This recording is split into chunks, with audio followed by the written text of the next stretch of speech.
Am I still in your heart? Because I can see you, not the version you show the world. I see the woman underneath the walls you had to build. And listen, none of those walls make you hard to love. Before anything else, let me breathe for a second. I don't want this to sound polished. I don't want it to sound like something I practiced in front of a mirror. I want it to feel like what it truly is, me sitting in a quiet room, talking only to you. Not to the crowd, not to the noise, just you. There's a kind of silence that only shows up at night. It slips into the corners of a big house. It settles into the empty space beside a chair. It makes every light feel a little colder. And when the world finally stops demanding things from me, I'm left with the one thing I can't buy, can't schedule, can't force. Someone who stays, someone who sees me as a human being, not a headline, not a myth, not a problem to solve. And I don't know why, but when I imagine you listening right now, my voice gets slower, softer, more careful, because you don't deserve another man performing. You don't deserve another man talking at you, explaining, defending, impressing. You deserve the truth the way it actually lives inside a chest. Messy, real, breathing. I've spent years surrounded by conversations that didn't mean anything. Words thrown around like loose change, loud, shiny, forgettable. People talk constantly, but they rarely say anything that reaches the heart. And somewhere in that noise, I learned the wrong kind of skill. I learned how to be precise but not intimate.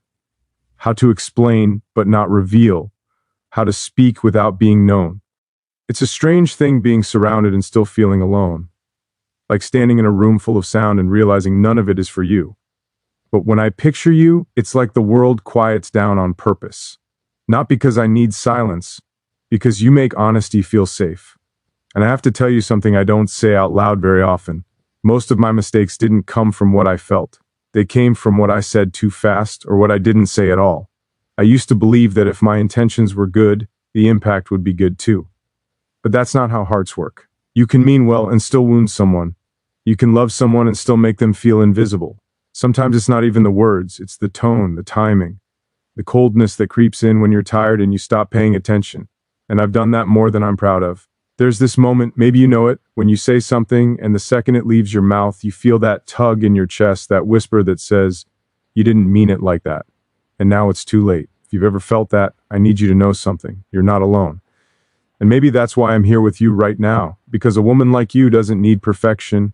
She needs truth. She needs steadiness. She needs presence. You've lived long enough to understand that love isn't just what someone promises when they're in a good mood. Love is what they become when they're stressed, when they're tired, when life is heavy. Love is how they handle your softness and you. You've spent decades being strong. Strong for yourself. Strong for people who leaned on you. Strong in ways that nobody thanked you for. Strong in ways that didn't leave room for you to be held. And I don't want to add to that. I don't want to be another weight on your shoulders. I want to be the hand that finally helps you set it down, because I know what your walls are made of. They're not made of arrogance, they're made of experience, disappointment, responsibility. The times you stayed quiet because explaining yourself felt pointless. And still somehow you didn't turn hard. That's what gets me. That's what pulls something open in me. You carried your softness like it mattered even when the world didn't reward it. And I need you to hear this clearly, as if I'm saying it close to your ear. You were never too much. You were never too guarded. You were never too late. You were surviving. You were building something to protect the part of you that still hopes. And I see that part. I see the woman beneath it all. The one who still wants warmth, not noise. Still wants calm, not games. Still wants a love that feels like an exhale instead of a test. So, if you're listening right now, if you're here with me in this quiet, let me ask you something gently. What did you have to go through to build those walls?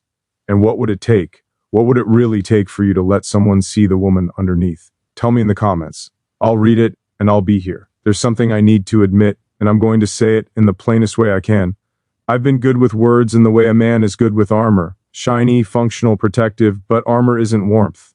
And for a long time, I confused the two. I used to think if I could explain myself well enough, I wouldn't have to feel exposed. If I could choose the right sentence, the world would stop asking for the softer parts of me. So I got sharp. I got fast.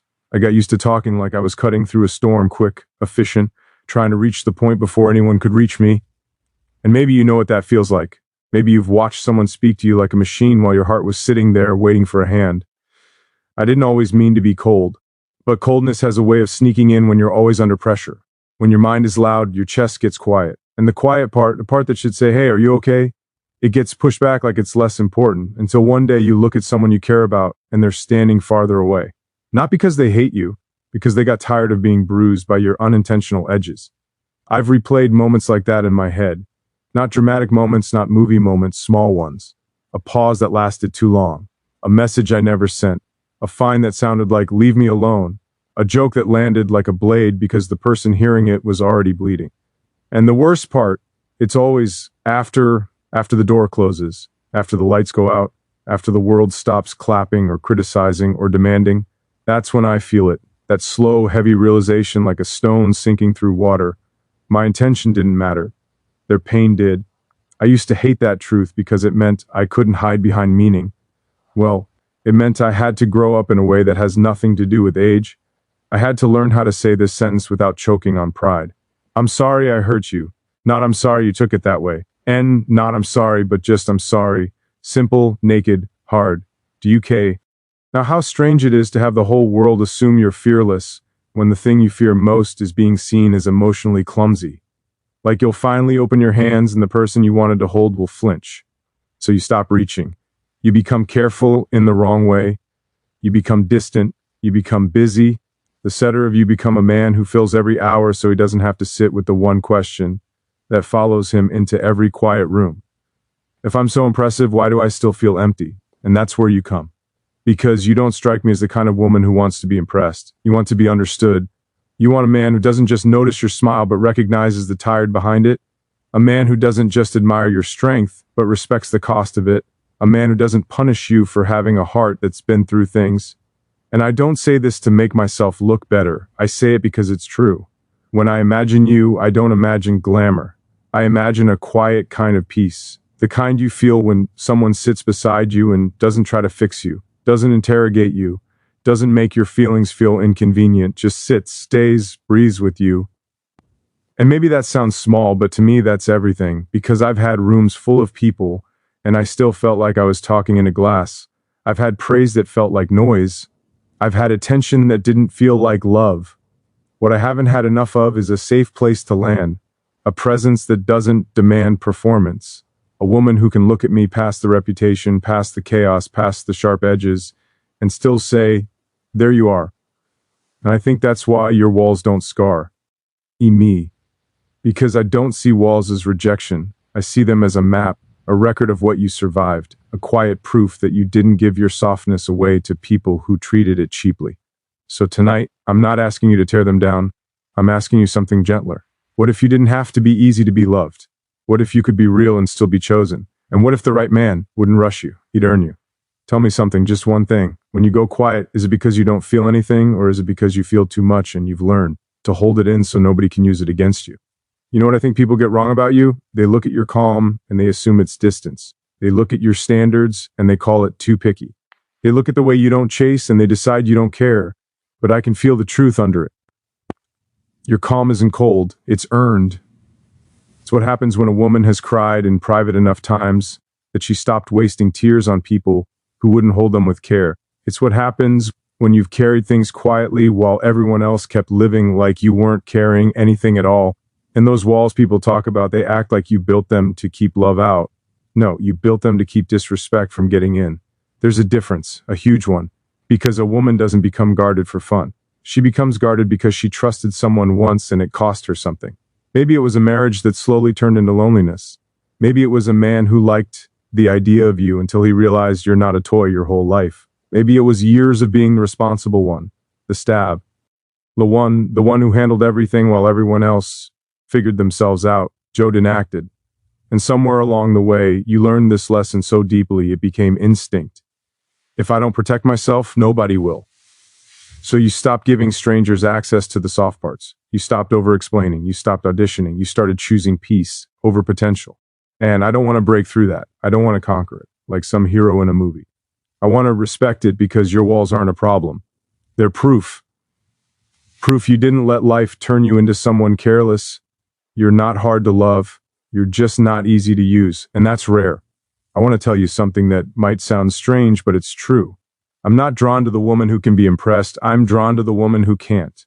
The woman who has lived enough to see through charm. the woman who can tell when a compliment is empty because she's heard every version of it before, the woman who doesn't melt for words. She watches for consistency because you know what love looks like when it's real. It looks like effort when nobody's watching. It looks like showing up on the boring days. It looks like emotional safety. It looks like someone not punishing you for having feelings. And I think you've spent a long time being the safe place for other people. I can almost picture it. The way you listen when someone talks. The way you remember what matters. The way you carry the invisible calendar in your head. Birthdays, appointments, needs, little worries. People don't even realize they dropped into your hands. You've been the one who holds everything together, and I wonder who holds you, who asks how you're doing and actually waits for the real answer, who touches your shoulder and means, you don't have to be strong right now. 'Cause I'll be honest, when I imagine you, I don't imagine noise. I imagine a soft lamp in a kitchen at night. I imagine quiet footsteps. I imagine the kind of home where nobody has to prove anything. A place where you can breathe without bracing. And I don't say home like a fantasy, I mean it like feeling, like relief, like the moment your body finally believes it's safe. That's what I want with you. Not the kind of love that makes you anxious. Not the kind of love that disappears and reappears whenever it wants attention. Not the kind of love that makes you feel like you have to compete with the world. I want the kind of love that makes you softer over time, because you don't have to protect yourself so hard anymore. And I know you might not like hearing that because you've trained yourself to be fine. You've trained yourself to say, I'm okay. You've trained yourself to keep moving. But there's a difference between being okay and being held. And I'm not asking you to hand me your trust. I'm asking you something smaller, something honest. When you think about love now at this stage of your life, do you want something intense or do you want something steady? Do you want butterflies or do you want peace? Do you want someone who makes your heart race or someone who makes your shoulders drop because you can finally rest? Tell me the truth, not the polite truth, the real one. I used to think love had to arrive like a storm, like something that flips your world upside down and proves it's real because it hurts a little. But I don't want that anymore. I'm tired of love that feels like adrenaline. I want the kind that feels like warmth, the kind that doesn't shout to be noticed because it doesn't need to, the kind that lives in the small hours, in the ordinary moments people don't post about because the truth is the world already demands so much noise from me. Phones, meetings, questions, opinions, expectations. And when the night comes, when the lights dim and the air finally gets still, my heart doesn't want fireworks. It wants a place to rest. And I keep imagining you in that place with me, not as a fantasy, as something simple, real. I imagine waking up and the first thing I hear isn't urgency. It's you moving softly around the kitchen. Not rushing, not proving anything, just being there. A mug warming my hands. A quiet good morning that doesn't need a smile to be perfect. And I know before you say it, I know life isn't a movie. Some mornings you'll be tired. Some mornings you won't feel pretty. Some mornings you'll want space. That's fine. I don't want a woman who performs happiness for me. I want a woman who can be human beside me. A woman who can say, today is heavy, and doesn't get punished for it because that's what I'm craving if I'm honest. Not perfection. Presence, not intensity. Consistency. I'm not interested in a love that burns fast and leaves ash. I want the kind that builds slowly, like a home you can actually live in. The kind where your nervous system stops bracing, where you don't keep waiting for the moment it turns cold. And I can already hear your thoughts because you've lived long enough to have them. Men say that until they get bored. Men say that until the first argument. Men say that till they see the real me. And expensive. I understand. And that's why I'm not trying to win you with a big moment. I'm trying to show you a pattern, a rhythm, a way of being like this. I want to sit beside you at a table, not across from you like we're negotiating. I want to walk next to you in a grocery store and laugh over something stupid, something nobody else would find funny. I want to reach for your hand without making it a test. Not do you love me enough, just I'm here. They word, I want quiet evenings where we don't have to entertain each other, where you can read and I can sit near you and our silence feels full instead of awkward, where the first can look up and see you in that soft lamplight and think, there you are, the real you, the one beneath the armor. And I don't need you to be dramatic or sweet. I don't need you to act in love. I just want to know you're safe. I want you to feel safe because I think the older we get, the more we realize something. Love isn't proven by how hard it hits. Love is proven by how gently it holds. It's proven by the way someone speaks when they're stressed, by whether they listen instead of interrupting, by whether they come closer when you're quiet or punish you for needing time. It's proven in the moment you're not at your best. And I want to be different with you. I want to become the kind of man who doesn't make your walls necessary, not by demanding you trust me, but by giving you 1,000 small reasons too. Like showing up when I say I will. Like not making you chase clarity.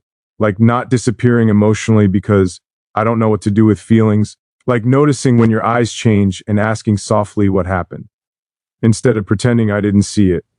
And if you ever do that thing when you go quiet to protect yourself, I don't want to take it personally. I want to sit near you and say you don't have to explain it perfectly. Just tell me where it hurts, because I'm not trying to get you. I'm trying to keep you gently, to make you feel chosen on the boring days, on the moody days, on the days when you don't feel like giving, especially on those days.